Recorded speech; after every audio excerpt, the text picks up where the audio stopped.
India focus చేస్తున్న issue ఏంటంటే JD Vance భారత ప్రధానమంత్రి నమ్ముతాడు. ఎందుకంటే మన దేశానికి సంబంధించిన అమ్మాయిని పెళ్లి చేసుకున్నాడు కదా, ఆ మధ్యన వచ్చారు కూడా మొన్న.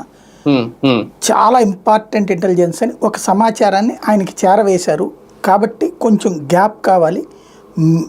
అంటే మేము ఎట్లా ఇస్తాం గ్యాప్ అంటే, వాళ్ళే మిమ్మల్ని అడుగుతారు పాకిస్తాన్ వాళ్ళే, అప్పుడు ఒప్పుకోండి దయచేసి, మేము దీన్ని పరిష్కరించే ప్రయత్నం చేస్తున్నామని చెప్పారు అని. దానికి అప్పుడు నరేంద్ర మోడీ ఒప్పుకున్నాక పాకిస్తాన్ డీజీఎంఓ ఫోన్ చేస్తే అప్పుడు మనం ఒప్పుకున్నాం.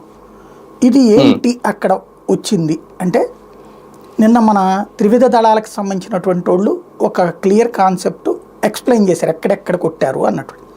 అందులో సర్గోడా ఒకటి.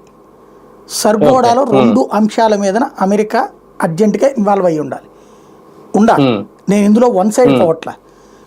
అక్కడ సర్గోడా అనేది వాళ్ళ అణుస్థావరం, అణ్వస్త్రాలు నిల్వ చేసే స్థావరం. అక్కడ దాని ముక్కు మీద కూడా పగిలింది. దాని ప్రారంభ ముఖ పాయింట్ మీద కొట్టాం మనం.